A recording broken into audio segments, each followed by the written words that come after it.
Mi nombre es Luis Acuña Romero, con ID 893522 del curso de Procedimientos Tributarios del programa de Contaduría Pública, y hoy presentaré un análisis exhaustivo de la gestión tributaria de la empresa El Peñol correspondiente al año lavable 2024. En este caso es particularmente relevante porque, aunque se trata de una empresa financieramente sólida, con más de 181 mil millones de pesos en ingresos, enfrentó una situación crítica donde presentó su declaración de renta con 60 días de retraso, lo que generó consecuencias sancionatorias significativas. Por lo tanto, pues el objetivo de este análisis es identificar qué salió mal, qué está haciendo bien la empresa y sobre todo proponer estrategias concretas para evitar que esto vuelva a ocurrir. Comencemos entonces con los números y la situación general. El Peñol es una empresa comercial robusta, donde tiene tres aspectos generales claves y fundamentales, ya que primero cuenta con activos de 194.6 mil millones de pesos. Segundo, opera con un margen bruto saludable del 40,5%. Y tercero, como otro aspecto positivo, fue el alto nivel de las retenciones con un porcentaje del 80,6% del impuesto, que redujo sustancialmente el saldo a pagar. Ahora bien, dentro de los aspectos significativos, se puede decir que generó ingresos netos por 181,5 mil millones de pesos, y se puede decir que todo suena bien, pero hay un problema crítico, que fue la presentación de su declaración con 60 días de retrasos, lo cual tuvo una pequeña sanción por extemporaneidad. Este error aparentemente administrativo tuvo un costo real, donde se tomó una sanción de 252 millones de pesos. Para ponerlo en perspectiva, esta sanción representa el 83,4% del saldo final que debía pagar. Es decir, que cada peso que pagaron en este periodo, 83 centavos, fueron por la sanción, no por el impuesto mismo. Por segunda instancia, identifiquemos sus fortalezas y debilidades en la gestión fiscal.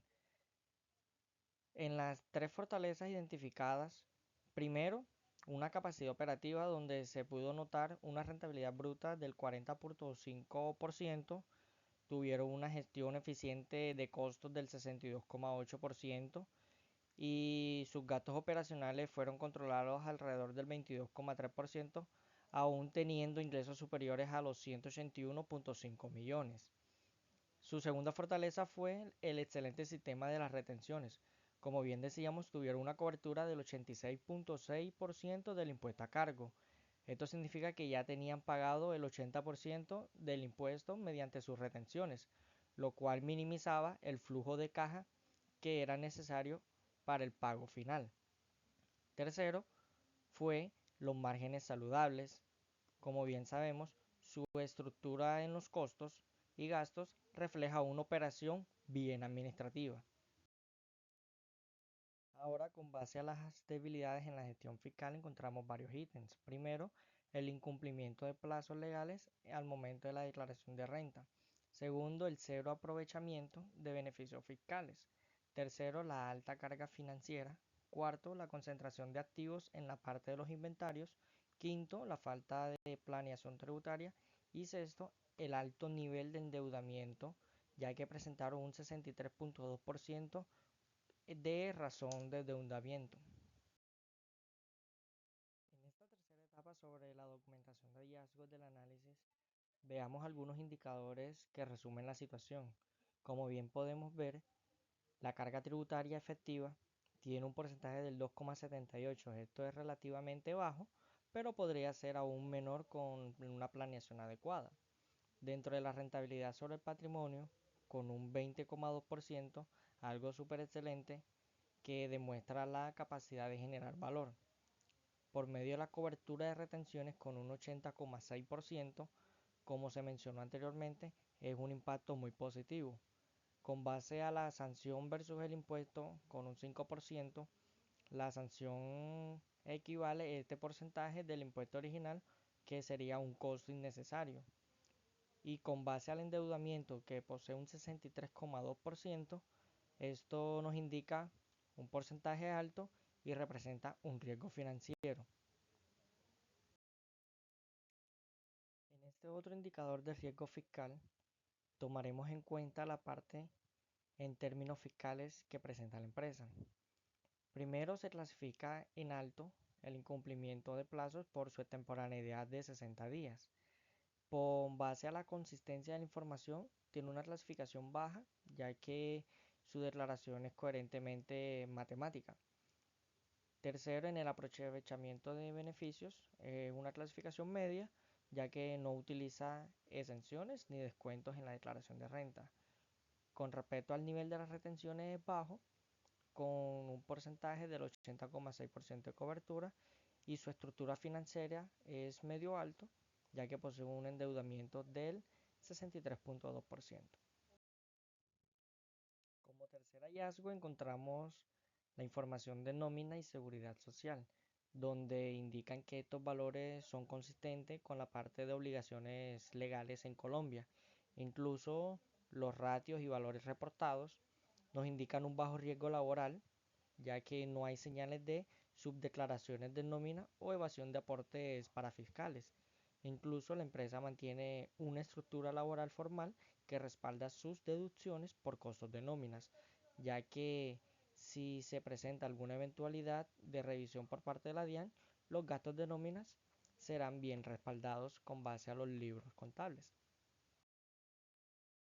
Como cuarta fase, hablaremos sobre 4 estrategias para corregir o mejorar el procedimiento tributario y la gestión fiscal que presenta actualmente la empresa El Peñol.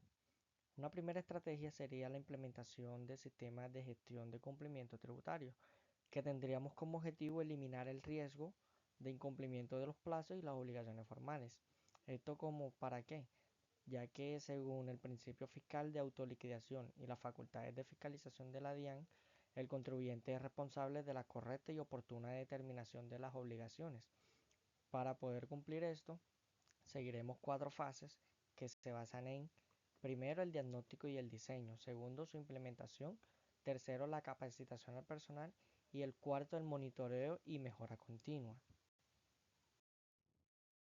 Luego de haber expuesto el cronograma de implementación, se centrarán después unas métricas de evaluación a través de 5 KPI, donde se calificarán el cumplimiento del 100% de las obligaciones dentro de los plazos, el cero de sanciones por extemporaneidad, los tiempos promedios de preparación de las declaraciones, los porcentajes de alertas atendidas y, como quinto, la satisfacción del equipo tributario con el sistema implementado. La segunda estrategia propuesta es un programa de optimización de beneficios tributarios y planeación fiscal estratégica, con el objetivo de reducir la carga tributaria efectiva a un 2,78% mediante el aprovechamiento legítimo de beneficios fiscales, todo con base al principio de la economía de opción, que permite al contribuyente elegir entre alternativas legales la que genere menor carga tributaria. Para esto aplicaremos 4 fases, que serían el diagnóstico de elegibilidad; segundo, el diseño de la estrategia; tercero, su implementación; y cuarto, el aprovechamiento en la declaración de renta. Luego de realizar el cronograma de implementación, nos centraremos en las métricas de evaluación con base en 5 KPI, donde se medirán la reducción de la carga tributaria, el ahorro fiscal anual mínimo, el ROI de las inversiones deducibles, el cumplimiento del 100% de los requisitos formales para beneficios y el cero objeciones de la DIAN en auditorías de beneficios aplicables. La tercera estrategia se basa en la optimización de estructuras de endeudamiento y gastos financieros. ¿Para qué? Para reducir los gastos financieros en 25% mediante refinanciación de deuda y mejora en condiciones crediticias. El artículo 117 del Estatuto Tributario permite la deducibilidad de intereses, pero su optimización aumenta la rentabilidad. Además, el alto endeudamiento, en este caso el 63,2%, limita la capacidad de maniobra financiera. Para implementarla, seguiremos 4 fases. Implementar el diagnóstico financiero. Segundo, diseñar la reestructuración. Tercero, hacer la ejecución. Y cuarto, seguir un monitoreo y auditoría.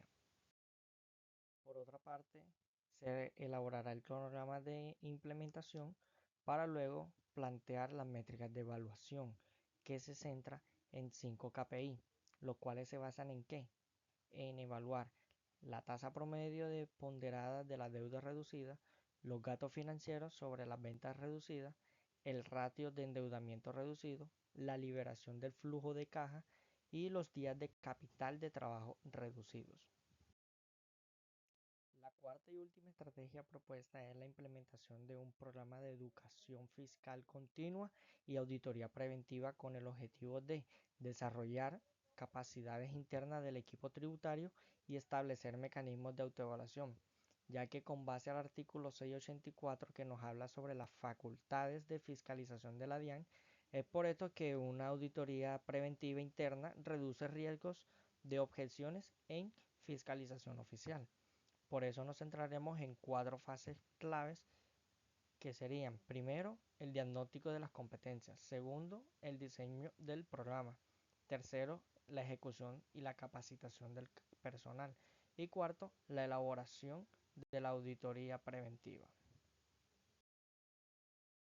Una vez elaborado el cronograma de implementación y expuesto, analizaremos las métricas de evaluación a través de 5 KPI, que medirán el 100% del equipo tributario certificado, la reducción de errores en las declaraciones, los hallazgos de auditoría preventivos corregidos, el tiempo de respuesta de los requerimientos a la DIAN y la satisfacción del equipo con capacitación. Como quinta fase, que son las sanciones y consecuencias por incumplimiento normativo, es importante entender qué puede pasar si no se implementan estas mejoras. Primero, ya sufrieron una sanción por extemporaneidad, como lo indica el artículo 641 del Estatuto Tributario. Pero adicional, se puede implementar el artículo 640, donde dice que los contribuyentes reincidentes pueden ser clasificados como de alto riesgo por la DIAN, aumentando la probabilidad de fiscalización. Segundo, sanciones por inexactitud. En el artículo 647 y 648 del Estatuto Tributario nos hablan sobre las sanciones por esta y las tarifas aplicables. Incluso, una de las situaciones de riesgo es la falta de aprovechamiento de beneficios tributarios y la ausencia de planeación fiscal aumentan el riesgo de que en futuras declaraciones, al intentar corregir o aplicar deducciones sin respaldo adecuado, la empresa incurra en inexactitudes. Tercero punto sería unos intereses moratorios, como lo indica el artículo 644 del Estatuto Tributario, intereses moratorios en mora en el pago de los impuestos, ya que esto abarcaría la aplicación de tasas de intereses moratorias equivalentes a la tasa de usura certificada por la Superintendencia Financiera actual y correría día por día. Una cuarta sanción sería por no informar o informar incorrectamente, como lo indica el artículo 641 del Estatuto Tributario. Como uno de los puntos últimos sería unas consecuencias por alto endeudamiento financiero, ya que en el artículo 118 raya 1 del Estatuto Tributario indican algunos límites a la deducibilidad de intereses, llamado como subcapitalización, porque con un endeudamiento del 63,2% y gastos financieros de 20.681 millones, la empresa está próxima a los límites de deducibilidad establecidos por las normas de subcapitalización. Y por último, también llevaría un riesgo de fiscalización y auditoría invasiva por parte de la DIAN, como lo indica el artículo 684 y los siguientes en el Estatuto Tributario como facultades de fiscalización a la DIAN y una posible clasificación de alto riesgo. Ahora bien, El Peñol, como hemos visto, es una empresa financieramente sólida, esto es un hecho, incluso con 181.5 mil millones en ingresos y un ROE del 20,2%, la capacidad operativa está fuera de duda. Sin embargo, la gestión tributaria es deficiente. El error al presentar por extemporaneidad su declaración de renta es un caso aislado. Es síntoma de una gestión reactiva en lugar de una estratégica. Incluso los costos que presentaron reales fueron una sanción evitable de 252 millones de pesos, una posible clasificación de alto riesgo por parte de la DIAN y algunas oportunidades desperdiciables de ahorro fiscal legítimo. Pero hay una buena noticia, es que los problemas identificados tienen solución. Las 4 estrategias propuestas son correctas, son medibles, incluso realizables en un plazo de 12 meses. Es por esto que es un llamado a la acción para hacer de una gestión tributaria reactiva a una que sea proactiva, ya que no se trata solo de cumplirle a la DIAN, se trata de proteger la rentabilidad y sostenibilidad de la empresa que en todos los demás casos está haciendo las cosas muy bien. Gracias a todos por su tiempo.